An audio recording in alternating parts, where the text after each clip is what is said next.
good morning and welcome. This is Social Media Pie. It's my LinkedIn Live series where I bring on inspiring people to inform and educate you. And today I have with me Kelli Thompson. Hey, Kelli, how are you doing today? I'm doing awesome. Thanks for having me. I'm excited to chat with you.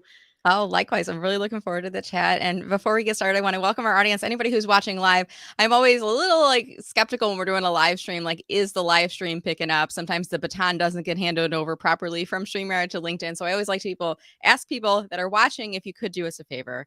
And that is just to drop a quick comment, say hello, good morning. Maybe tell us if you're team live or if you are team replay. Maybe you are watching this in replay later on in the day, later on in the week. At any rate, we'd love to see your comments coming in. That helps us to know. It's kind of like the mic tap. Is this thing working? So as you guys are starting to drop your comments in, I want to take a moment to introduce our topic for today. And I'm super excited about this because we're going to be talking about closing the confidence gap for women. And Kelli, I know this is something that a lot of people struggle with. So I'm super excited about the topic. Before we jump into that conversation, though, I want to talk a little bit about your background. You and I crossed paths through the big money movement. I think that was originally, right? I feel like you're one of those people Yes. I've known forever, but I think it was through the big money movement Yes. with Liz J. Simpson. Yes. Yeah. 100%. That's where we met. Yeah, very good. Well, why don't you tell us a little bit about you and your business, and then we'll jump into our discussion for today. Yeah. I'm so happy to be here. I was in corporate America for, almost 20 years. And so, going out on my own is a newish thing for me. I spent the majority of my time in banking and in technology and even did some leadership consulting for an author before I went off on my own. Was primarily working in male dominated environments. So for those of you who are out there working and maybe you're working in a field dominated by one gender, I kind of know what that feels like, to look up and see, people who don't necessarily look like you. But I spent a lot of my time in human resources and training and development, leading training teams, even doing a little bit of marketing. And it was in 2019 that I was working for a leadership consulting firm and a New York Times bestselling author. I was doing a lot of traveling. We were traveling basically all over North America, delivering leadership development training courses.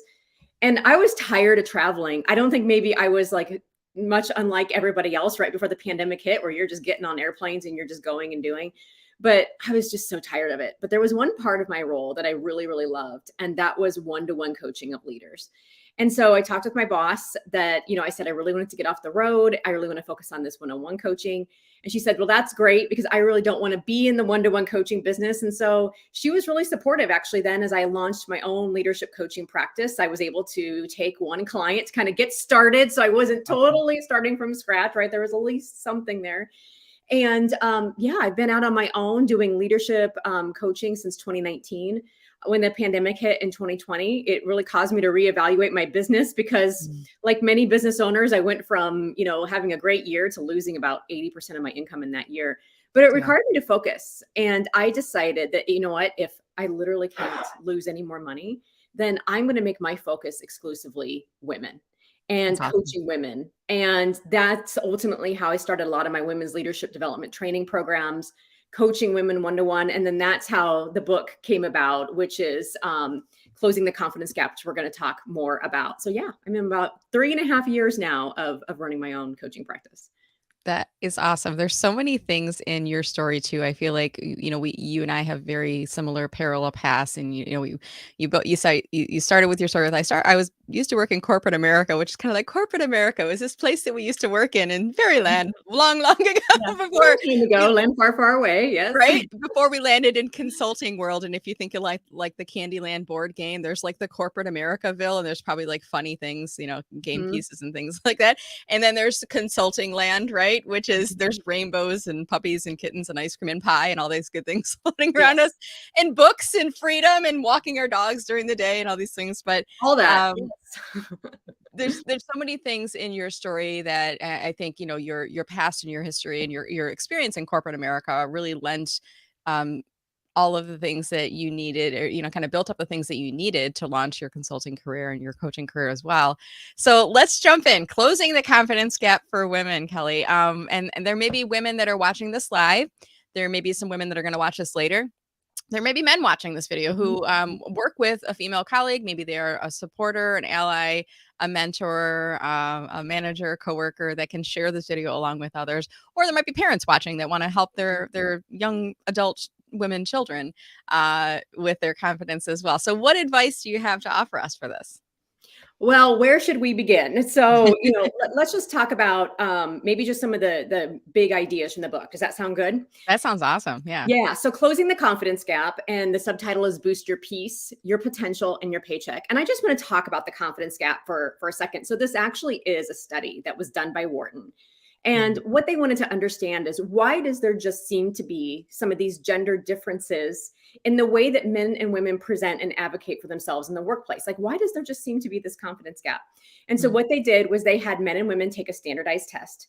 And then based on how they thought they did on the test, they were supposed to then go and advocate to potential employers. Hey, here's how I, believe I performed. And, I'm summarizing this, but advocating, for them to get hired. Okay. And so, as we can all imagine, who did a little better on the advocacy piece? The men did a little better on the advocacy piece, right? Advocating for themselves, and they were hired more frequently and had higher starting salaries. Women did not do as well on the advocacy piece, but guess who did a little better on the test? The women did. And so Really? the researchers said, well, maybe if we just tell women that they did better on the test, then their confidence will follow suit. And so in this book, I really take a both end approach, because I argue that's actually not going to cut it. We can't just tell women, hey, you're smarter, so you should be more confident. I argue that we don't need to fix women's confidence, but in order for women to show up fully in the workplace, we need more women running at the top of the organizations. And so this book really takes kind of a both and approach to, here's some of the systemic issues present in the workplace today, which is like, there's gender biases for women at the top, right? That women should behave a certain way or should act a certain way. There's the unpaid workload of women, where women get, 2 hours more of unpaid work or low level committee work or stocking the break room, running errands, taking meeting notes. Then we also have the gender pay gap, which says that women make on average 60 to 82% of what a man makes. And so there are these systemic things that can impact our confidence. But what I also say in the book is, you know what? I wish we could change the systems overnight. Like, wouldn't that be so cool? Wave a magic wand. Poof. Wave a magic wand, right? If we're in Candyland, we could totally do that. We could get our candy wand, right? We could get our candy wand, but we can't. So what are some real actionable practical tools that women can use in the workplace today to build more confidence, while also recognizing that there's some systemic issues at play? So let me ask you a question. You touched briefly on salary and the salary gap, and this is like a hot button issue. Whenever I'm leading a conversation in a job seeker group, or even with working professionals, women, the conversation inevitably comes around to talking about salary and salary negotiation. We all get a little squeamish about that, and we kind of ask around in the group, how many have never negotiated for salary, and hands will go up, or people will kind of say I've not, and I don't know how. So what advice do you have on salary negotiation? Should we always do it? Is it kind of situational, and what strategies or techniques could you offer for us? Well, I'm team always advocate. So I spent a lot of years in human resources. And here's what I want women to know. I'm just going to give you some anecdotal evidence. I'm going to give you some data. So what I know from all my years in human resources is that men would come in with higher starting salaries than women. Men would come in not even necessarily meeting all of the qualifications, but because they were like, oh, this job looks so cool, they were applying for it anyhow, and never rationalizing a lower salary because maybe they didn't check all those boxes. So I just want women to know that, men are coming in with just a different mindset. And the research shows is they do advocate 4 times more than women. And, what I also want women to know is that being a former HR person, talking about money for us is like talking about the weather. And I think sometimes like they kind of like, oh, I don't know if I should ask. I don't want to appear greedy. I don't, want to be pushy. Like, I don't want to make them mad. Like, for us in human resources, like talking about money is literally like just our job. Like, we're ready to negotiate. We're ready to talk about salary. And so just know that when you're coming in, like, we're ready to talk about it. It's not awkward for us. It's not weird. So I just want to normalize. But I do give tips in the book. And so the first place that I say to always start is do your research. There is so many places out there now, like payscale.com, salary.com. There's a new company called opencomp.com that can give you some good salary research so that you can know what is being paid in my market for this role. And then I really want you to think about your successes, own your successes. What have you done in your job, and what results has it given? What results has it brought the organization? That's a very powerful negotiating tool to say, this is what the market is. these are the results that I've given, and here's the outcomes that, I can bring, right? I know I'm Mhm. worth this. And then I really want you to practice your ask. Like Yeah. record yourself if you have to on Zoom or Try something. that. Yeah. Yeah. Or like, just sit down and have the conversation with your pet or your partner. My Write dog it Pepper out. would give me a Yeah. raise, I think, if I did that. I love it. I love it. And then the final thing is, make your ask. I Yeah. promise you are going to feel nervous. You're going to feel maybe a little imposter syndrome, and you're Mhm. going to feel some doubt, but you can make a confident ask while also feeling those things. And please just know on the other end, there's people like me who are prepared for you to ask. Right. So yes, I'm always team ask. And there's a lot of resources more in the book and even some scripts too to help you do that. Oh, that's awesome. Because that's one thing that people struggle with. Like, we're talking hypothetically about making the ask and doing your research and, and they're like, "But what do I do? What do I actually do with it?" And there was I was in a job seeker, I was leading a job seeker group, this last week, and there was someone in the group who was talking about she was in a situation where she was interviewing and they were moving into salary negotiation, and Mhm, she knew the pay range, and let's just say hypothetically it was 60 to 70 on the job mhm, posting, and she applied for the job, and that was right what she was looking for. That was the market range. And the person she was interviewing with was a man, and mhm. he said, they got down to the point where they were talking about salary, and he said, "Well, what are you looking to make?" And she said, "Well, I know the range is 60 to 70, so I'd like to be on the top end of the scale." And he's like, "But what's the minimum you would take?" And he kept pressing her, Yeah, "What's the minimum you'll take?" And I advised her, I'll always say that, curious what your thoughts are there too. Like, the goal of an organization is to get you for the lowest price point possible, which is what the manager was trying to do. And your goal is to try to get the highest price point possible because that's kind of what your base is built upon. What do you think about that situation? And, any advice you might offer to her on that type of scenario? 100%. I probably have a little different take. Mm, How an organization spends their money mhm, shows you what they value. okay. I'll say that, and that's in anything. So, like, let's say you're going in as a chief marketing officer. Mhm, Ask about their marketing budget because where they mhm, spend their money shows you what you value. So, if an organization is trying to get you in at the lowest possible dollar, what they're revealing to you is their mm, compensation philosophy. So just remember then at every point in your career, when you get promoted, when you're mm, taking on more responsibility, they will always be talking to you about compensating you at a lower end of the price range. And mm, so I think that's really, really important to know what an organization's compensation philosophy is. In that case, the organization's compensation philosophy is our salary we're going to pay towards the lower end of the band. right. Maybe they have some other things that make up for it, and that's okay. And I think you really have to ask yourself, am I willing to work for an organization that typically pays towards the lower end of the band rate ranges? But you know what? Maybe it's 100% remote. Maybe they have some other True. benefit that just absolutely knocks it out of the park, and that's fine. Yeah. But you then need to know, like, there are organizations whose compensation philosophy is to pay at top of range. And that comes with a whole other set of circumstances, right? Maybe other benefits aren't so good. Maybe they have different expectations. And Mhm, so for you going in, I think you need to be crystal clear about what are your non-negotiables when it mm, comes to not just salary, but the other benefits package, your work life, your well-being. And what is kind of your good, better, best number? Here's a good, I'll take this. mhm, My better number, here's my best number. And for this individual, like if you are not comfortable being paid at the bottom of the range, you might want to start and slow down and ask some questions to say, is this going to be the right fit for me in right. terms of how they compensate their employees? So Yeah. just some deeper questions to ask. I love that, and we got into a really great discussion with the group about this particular scenario, and the person was really feeling bad about themselves. Like, when Mhm. you are in career transition, that plays on your confidence, your self confidence, your self worth, and it starts to kind of decline, and you get to the point where you're almost you're I don't want to say desperate, but you're kind of like desperate. I need to get Mhm. back to a paycheck. I need to get benefits again. Here's an opportunity that's dangling in front of you, and you've got somebody that's making you feel bad asking for that the top of the range. And we as a group, we were like, red flag, walk Mhm. away from the scenario because it didn't seem like the person was budging from that, and they kept pushing, pushing, pushing. And Mhm. a lot of us were saying similarly, same different angles what you were saying, but essentially the same thing. Is this the type of organization you want to work with?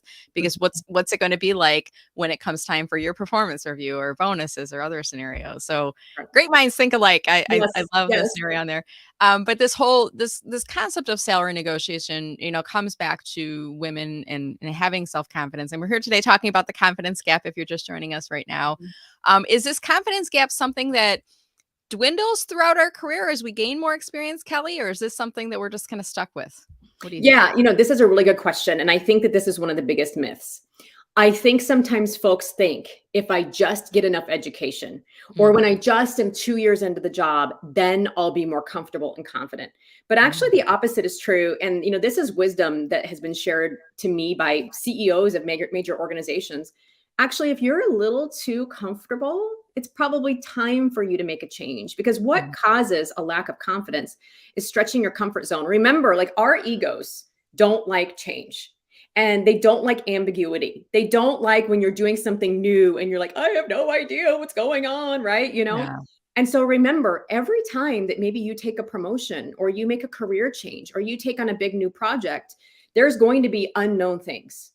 And anytime that we are in the unknown, like, our egos, our brains, our amygdalas, they don't really like that, right? We get into kind of fight or flight a little bit. And so we're probably going to feel a lack of confidence. We're going to feel doubt. We're going to feel insecurity. We're going to feel nervous.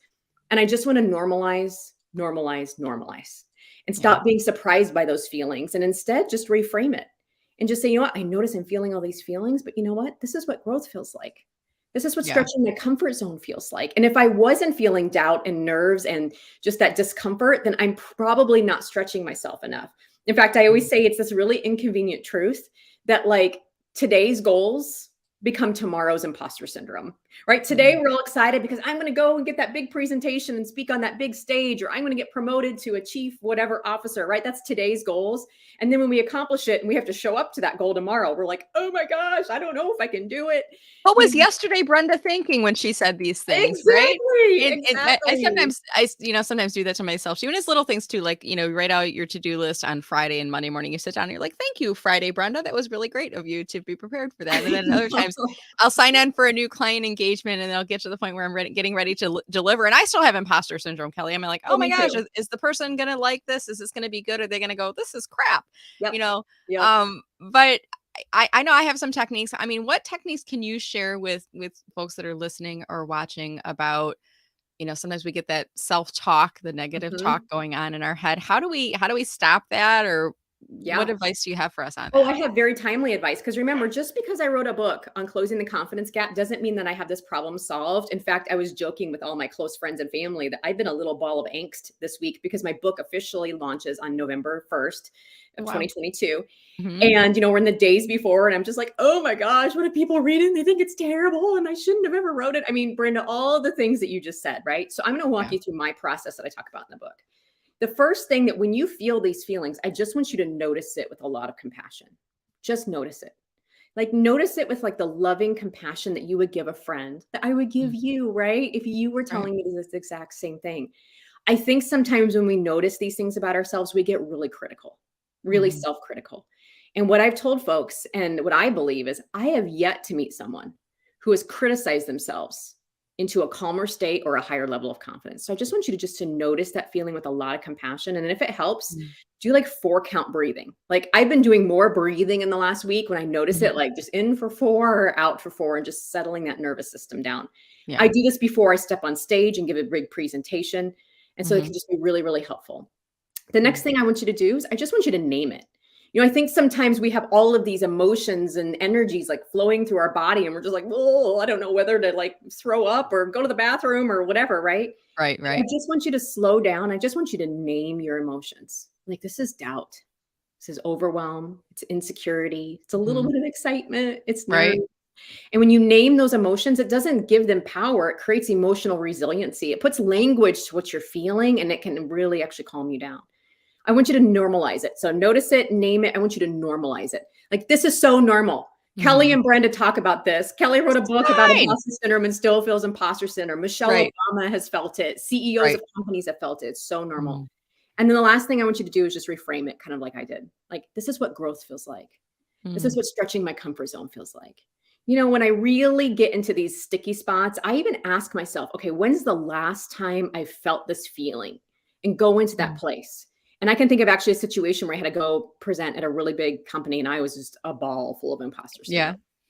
And I like, okay, well, how did that go for me? Well, you know what? It went pretty well. I made a lasting connection. I still work with this individual. And so sometimes having that evidence to look back on to say, you know what, I've felt these really hard feelings before.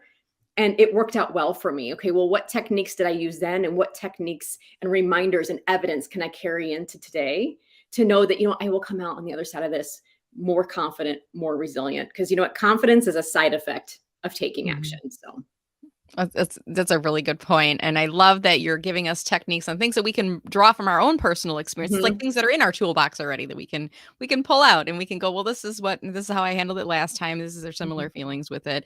And I want to move into you just talked on about something too, confidence. Sometimes we as women, we may feel like if I'm overly confident, I might come across in a negative mm, light. So mhm. maybe I'll be less confident about my approach or less bold or less direct about that because I don't want to be, turning people off to my leadership style, if that makes Mhm. sense. Mhm. Yeah. Talk to us about that. Oh, happy to. So I've been my whole life been told I'm too direct. You're too direct. Mm, You're too direct. And I talk about that in the book. Am I too direct, or am I just not meeting the gender stereotypes for women? Because if I was a man, I'm sure that would be my most celebrated leadership trait. right? So I Mhm. want you all, as you're thinking, like, what is that thing that you've always been told? You're too direct, overconfident, bossy, assertive, or maybe you've been told your whole life that you're too sensitive or you're too talkative, you're too Mhm. chatty, whatever that is. Mhm. We've all been called something. And so, like, what would happen instead of trying to like change yourself, instead of trying to like smother that, which actually, like, all of that pretending, conforming actually is really exhausting? What if you Mhm. could just own that about yourself? Yes, I'm direct. And because I'm direct, that has allowed me to have really hard conversations with folks as an HR person in times of change. But like you said, how do I come off to others? I want you to add a second thing. I want you to sit down and I want you to think about, like, what are my values? Mhm. And maybe an easier way for you to answer this question, if that's a big question for you, is to ask yourself, okay, I need to be direct with Brenda, but how do I want Brenda to feel? Okay, well, Mhm. I want Brenda to feel seen, heard, and supported. Okay, Mhm. well, how can I be direct and give support? How can I be direct and ensure like I'm delivering with empathy so Brenda feels seen? So I want you just to add an and there when you're thinking about, how do I come across confident and kind? How do I come across confident and empathetic? And maybe really just spend 5 minutes to just jot down a few things of what that looks like and what that doesn't look like. What language will I use? What language will I not use? And sometimes just taking that unique approach about you and blending it with your values can help you own who you are and not dilute that, while also really meeting that person with the message that needs to be heard. I love that, and it's such a thoughtful approach. I think a lot of times I hear like managers kind of just going in with that direct approach, and then it comes off the wrong way. The Mhm, message got out there, but then it also had a side effect of creating a little bit of a damaged relationship between them and mhm. their employee, and kind of getting off on the wrong foot with that. So I love that this is a very thoughtful approach going into this. Are these some things that you talk about in your book as well? Different approaches to take, kind of the pros and cons, or things to look out, blind spots, things like that. Yeah, so one of the things I really advocate for in chapter we talk about this in chapter 3, it's called "It Pays to Be Yourself," is Mm-hmm. I really talk about some of the gender stereotypes and norms that are expected of women, and then Mm, also the benefits of how some of those go away when we see more women at the top. But I yeah. actually have a little different approach. I don't give folks a list of behaviors that they should do to have more executive presence. Okay. I don't like that. I think executive presence is just an old patriarchal term, that these are just this little thing, a box that Yeah. make you have executive presence. The way I talk about it in the book is I do kind of what we did here. I want you to think about those things that you've always been called. And Mm, that's probably your superpower. I often say, what? Sometimes our biggest flaws are actually our best gift. Maybe yeah. because you are sensitive, you have better insight into client needs than anyone else in your organization. So Hmm. instead of like dampening that, instead of hiding that, instead of showing up and conforming and pretending, which is exhausting, like, how do we actually celebrate that as your best leadership strength? Then while also like blending that with your values. So you can be Hmm. sensitive and direct sometimes, right? Right. And so I don't really get into whole pros and cons. Like you said, I use a more thoughtful approach to have I like you that. go in and say, what is your unique gift in terms of how you kind of communicate with the world? But how do you blend that with your leadership values so that you're connecting with people and meeting people where they are in the moment, and then, delivering the message in a way that feels good and authentic to you? I love it. Really great. And I'm curious myself. I know you've talked about the book launches November 1st. Is that correct? Correct. Yep. So you've got pre-sale open right now, because I think when we originally booked this, I don't think pre-sale was open at that time. Yeah, I don't think so. No. Yeah, because it's been a little bit, and I moved the date. We moved it around. Thank you for your flexibility. Move this around too, by the Yeah. way. But there may be folks that are watching this, and it's going to be past the date of November 1st. So Mhm. I want to, kind of ask the question about the book, because I'm intrigued myself, and I'm probably going to go and pick up a copy. So I think you have, if I'm not mistaken, you've got a website Mhm. or a web page about the book on your website. Is that right? Absolutely. So the best place to go is closingtheconfidencegap.com/book. And Okay. that'll have everything that you need to know about the book, including where to place an order. And then it also has some pre-order bonuses. So it's a good place that you can come back to as well. And then just Okay. enter in your order details, and you can get some fun toolkits, some free videos, and all sorts of good stuff. So So I went to your website, kellyraythompson.com/book. Is that the same web page, or should we go same to that? place, the little Okay. magicians behind the scenes make those links go to the exact same spot. So yeah, kellyraythompson.com, and you can click on book, or you can go to closingtheconfidencegap.com/book, and they will magically arrive at the same spot. I love, like, where there's, like, friendly URLs, easy things to type Yeah. in on your browser to follow. So I'm gonna try to do this. I'm not gonna do it during the call. I'm pretty talented at multitasking, but I don't want to, like, enter my credit card number online. So, but I'm definitely interested in this. And it's closing the confidence gap, boost your peace, your potential, and your paycheck. And there may be people that are watching or listening in, Kelly, that are employees of an organization, looking at that paycheck. What about consultants, coaches, those that are independently employed? Is the book for them too, or is it more for a corporate employee? Oh my gosh. Like, let me just say that I'm independently employed, and I benefit from I wrote the book that I needed to read. So if you are independently employed, Yeah. absolutely. It will help you discern your values. By what values do you want to lead in your business? Like, how do you want to come off and work with clients? I have yet to meet an independent consultant today that hasn't struggled with doubt and imposter syndrome. So Yeah. if you've never struggled with that, then you probably shouldn't read it. It's not for you. But if you've ever felt doubt or imposter syndrome, you can absolutely read it, and it'll help you just fine tune your approach. I worked with a lot of consultants, and this book talks about it on like how to really discover your genius zone. Like, what are the Mhm. things that you should be focusing on? And what can you delegate or outsource everywhere else? And then there's also tools in the book for speaking up, asking for what you deserve. Again, if you're an independent consultant, you're still negotiating your salary because you're talking about pricing. So I think Yeah. there's a lot of tools in this book that absolutely are going to resonate if you would continue to be out on your own, because I know I use them as well. So I love it. And it sounds like this is a passion project for you. It's not just a book that you've written, but this is something that, categorically in your heart and your soul, this is a part of you, right? oh Has yeah. this been a long time in the works for this book, or what was the timeline like getting this developed? Well, I was an avid reader. I've Mhm. always been an avid reader. And ever since I was a little girl, I was like, I'm going to write a book, but I don't know what Yeah. I'm going to write about. And I even remember sitting in my boss's office in corporate and saying, I'm going to write a book someday, but it will never be a leadership book. Because, at the time, Yeah. all the leadership books were written by men. It was By all men, Jim right? Collins Yep. and Simon Sinek Mhm. and those folks.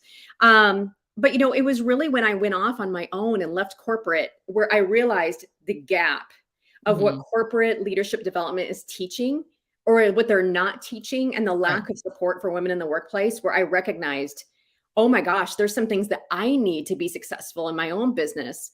And going out and doing those research as like, oh my gosh, this is what I'm going to write about. Not only this is what I'm going to teach as a coach and a consultant, but these are the things that I, need to write about. And let's be honest, I simply wrote the book that Mhm. I needed to read. So I don't Yeah. want anyone to think that I have it all figured out, because I don't. Like, it's simply, I did the research, I practiced the tools, my clients have used the tools. It's not like I'm talking at you and I haven't been through all of this. So yeah, it 100% is a passion project. Oh, I love asking, like, the backstory behind when Mhm, people write books too, because I mean, we both need to generate income. We both need to stay self-employed, right? And we're trying to mhm, get our expertise out in the marketplace to hopefully appeal and find more of our target audience out there. But I think it's also a passion project for us. That's when you really start to see that these book projects mhm. succeed, because they are part of our DNA, right? Part of what we know about ourselves. Yeah. Have you, in the back of my mind, I'm thinking right now too, Kelly, because I'm starting to listen to more podcasts Mhm. in my morning walks with my dogs. Have you thought about a podcast? Do you have a podcast yet? I feel like you're naturally you would work really well. Both, I enjoy hearing from you. I think your voice would do well on a podcast, but I think this topic, there's so many Mhm. subtopics along with it. Have you thought about that yet, or is it out there already? I Might have to. have thought about Mhm. starting a podcast. Mhm. However, one of the things that was so let me just tell you all a secret. I am a terrible multitasker. Like I am one of my superpowers is I will pick one thing and I will focus on that one thing. So I absolutely thought Mhm. about starting a podcast.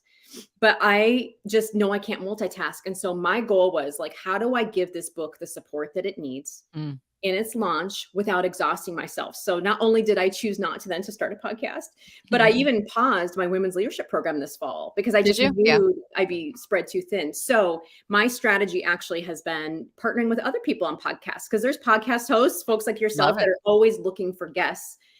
So my goal has been, how can I be that guest?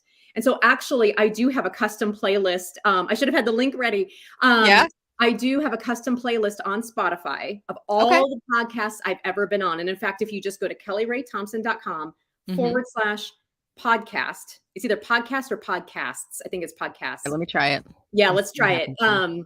You will actually see the Spotify playlist, and then there's like 25 to 30 podcasts I've ever been on. I've just made it in a playlist, so you can still binge me. It's just that I'll be the guest and not the leader. So Okay, I'm gonna pull this up on screen, and then I want to share with you a LinkedIn tip of something related to podcasts or podcast guesting as well. And by the way, guys, right now we're going to move into some Q&A. So if you're watching this live and you have a comment or a question that you'd like to ask Kelli, please drop it in the links below. I'm on a different day today, Kelli, so I think we're going to probably get more playbacks. I see Sue Griffey's watching us live here today. We'll probably get some more folks watching later, so I'll watch for the questions later. While we're waiting to see if any questions do come in, so I've gone to kellyraythompson.com/podcast with an S. I'm going to put the banner up on screen so folks can see what that link is that we're visiting right now. And so you have on here a list of, I love this, all of the different topics that you have, and you've been on a lot of interviews. So yeah, you're a pro at this. Do you mind if I show you my LinkedIn tip related to this? yeah, that'd be awesome. So I'm going to click back twice. Once was to go to your profile, and now I'm going to go back to, actually, I'm going to close out of here because I'm going to go back to my profile. So I haven't done the web page yet. I should do that. I love your idea of that. But sometimes it's like we have people that stumble upon our profiles on LinkedIn that don't really want to click off to go leave LinkedIn because they're on this comfortable, Mhm. plane of LinkedIn right now. They don't want to click to leave there. So as they're navigating throughout your profile, we can give them little nuggets to click on, individual links. So what I've done is underneath, I have social media pie as a page on my profile, and I have podcast guest or LinkedIn live guest Oh, in fun. here. And then if you were to go inside here, you'll see all the interviews I've been on, Oh, and fun. with the thumbnails by the individual creators of them. I don't know if it's complete, but every time I come across one I haven't added in, I'm like, oh, I'll add it in there as well. But I love the thought of doing a web page with those features as well. So it sounds like you're open to being interviewed by other people. Is that Oh, yeah, correct? absolutely. I love being Yeah. on guests. And, it's since I'm a one-on-one coach, I spend a lot of time asking the questions. So sometimes it's nice to be on the other end and be asked the questions. So yeah, I just really enjoy the balance that brings. I love being on shows. Awesome. Well, I want to start to wind our conversation down here for today. And I want to ask, first of all, remind us about, I know the book is like the number one focus. Mhm. In another month from now, hopefully after the book launches, you'll be, looking at some of the other offerings and whatnot that you're doing as well. But tell us a little bit about what are the services and programs that you offer, if there might be folks watching that would be interested in reaching out to you. Yeah, so it's just easy to remember 3 or 4 things here. I offer one-on-one coaching, one-on-one leadership and career coaching for women Mhm. leaders. I offer a women's leadership program twice a year, and that's also Mhm. on my website. Tell us about that, because that was Yeah. intriguing to me. I was like, women leadership program. Tell me about that. Yeah, and so basically that's kind of, my women this is my women's leadership program in a book. But with Okay. my women's leadership program, I purposely keep it small, about Mm. 15 to 20 women. It's a small container. It's really geared towards women in corporate. I have had women entrepreneurs in there though who are looking to build more confidence, but we start with claiming your values. I give Mhm. everyone an Enneagram assessment, which you work with me one-on-one Mhm. or in the group program. And that's just a personality assessment that's going to help tell you like what motivates you, what you're striving for. It gives you a lot of clues onto your on why things are happening in your career and your confidence. Yeah. We talk Mhm. about finding your genius zone. We talk about trusting yourself, how to know if your gut, your intuition is telling you heck yes or hell no. We talk about setting boundaries, delegating scripts to do those things. I give folks a framework to speak up at work or just to speak up if they're a business owner, and then really encouraging them to take that brave next step, get into action. But it's really meant for women who are looking for more clarity on what they Okay. should be doing in their careers and to build more confidence as they kind of level up into that next level of leadership. And it's a 8-week program. Okay. So will that be coming up again next year? It usually is offered in March and September of every year. Okay. Okay, Yeah. well, we'll check that out. And so you said 3 categories. The first was leadership coaching. The second was the program Oh, for and then the women. last one was I do Yeah. go into organizations or I speak with organizations on a variety of women's leadership topics, whether Oh, it's wonderful. overcoming doubt, speaking up. But another thing I do in organizations is I do Enneagram team training. So Mm, that's where we use the Enneagram personality assessment and I go in and I work with teams. And this is not just women, but any team. And the goal of that is for organizations who are really looking to improve their team results, their team mhm. cohesion and team collaboration by having a little more empathy and emotional intelligence with one another. Awesome. Well, great resources. And I do see a question came up from Sue. And thank you again, Sue, so much for watching and for all your great comments going out throughout here. She does have a question for you, Kelly. Does your book address the role as men as allies for women in or by recognizing the male influences that affect women negotiating? That's What do you such a think? great question. So I wouldn't tell you that there is a whole chapter addressed to men. What I will tell you, Mhm. Sue, is there is little snippets throughout the book that maybe say something like, and what men can do to help, or, the role that men play is this. And sometimes it's not even just men, because I don't like to get into the men versus women thing. It's Right. actually more Mhm. of an organizational patriarchal approach. I Mhm. actually say this is what organizations should do, organizational leaders can do, because I really don't want to get into the men versus women thing. Because let's be Right. honest, there's still some women that are seeped in some old ways of doing thing that we need to kind of deprogram. So the short answer is Sure. yes, but is there a dedicated chapter to how men be allies? No, there's not. It Mhm. takes a little different approach. Okay, awesome. Well, so thank you for that. And thank you, Sue, for asking that question. I want to pull up your LinkedIn profile again on screen. We were on it for a little bit a moment ago, and I want to pull that back up again here, Kelly.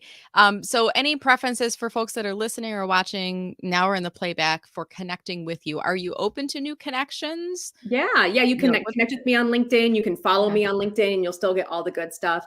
If you're like me and you think of all the good questions you wish you Mhm. would have asked, Yeah. then just send me a message later on, because I'm always about an hour late. I'm like, oh, I should have asked her this. So absolutely, Yeah. you can message me if you have any questions, but I'd be happy to hear from you. Awesome. Can I give you one LinkedIn actually, let me give our listeners one LinkedIn tip first, and that is, I see that you have the talks about with the hashtags at the top of your profile, which tells me that you've turned on creator mode. So for those folks that are visiting your profile, the default button is gonna be follow. So if they want to connect with you, I wanna tell everyone how to do this. Click on the more button instead. So I'm already connected with Kelly, so I'm not gonna see it, but if you were to click on the more button, underneath that, there's gonna be a drop down, and one of those options will either say personalized invite or connect. So that's how you get to the place where you can connect with Kelly. When you do connect, mention that you listened to her on the interview with Brenda Meller. Like drop my name in there because then she'll be able to know where you came from, where in the world you heard from her. And one tip I have for you, if it'd be okay, Kelly, Yeah, on your yeah, I want to profile. hear it. So now you've got your book launch. Now, if I'm a first level connection of you and I click on contact info, LinkedIn gives us the ability to add 3 web pages in here. So right now you have your website homepage, kellyraythompson.com. You can add 2 more web links in there. They don't have to be a homepage. They can be like a secondary. So it could be your book page or your podcast page, for example. But the other thing is with creator mode. Oh, you do have kellyraythompson.com. I might suggest changing that to your book page Yeah, to that would be support your fun. book launch, while at least while the launch is coming up and giving that some great visibility. So Yeah, 100%. I can definitely do that. That's easy. awesome. Well, thank you so much, Kelly. I want to give you any final comments on closing the confidence gap for women. Any advice for people that are listening in here today? Yeah, I think the simplest thing I would challenge you all to do today is I think a lot of times like we like wait to feel confident before we take action. Mhm. Where actually the opposite is true. Like the actions of confidence come first and the feelings come second. We feel confident because we're taking small little brave steps and we're doing things, right? That repetition gives us confidence. So my challenge to you all today is to take what you've heard, whether you watched live or on replay, and Mhm. just take one small brave step. Like if you want to like raise your prices or negotiate for your salary, I want you just to write out the email, but don't send it. Like just do something really itty bitty tiny today that you can move that's going to take you a little bit closer to your goal. And if it feels too scary, like break that step in half. But that's my challenge for you all, is just to take that next small brave step. Awesome. So many great takeaways in here. I hope folks were taking notes and listening in intently, because there's so many great nuggets in here. And I'm going to put that link up on screen and say it again for you, for those that are watching or listening. KelliRaeThompson.com. That's KelliRaeThompson.com/book.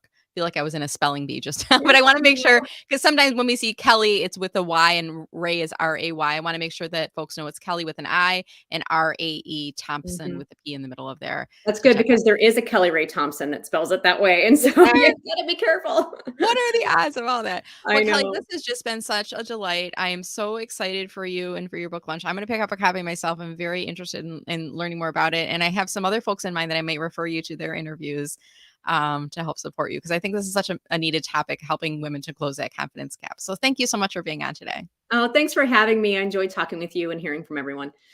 Absolutely. Well, hey, we're going to start to wrap us up here today. And I want to ask those of you that are watching, whether you're watching this live or in playback, as soon as you're done watching the video, could you do us a favor? Let me ask you this.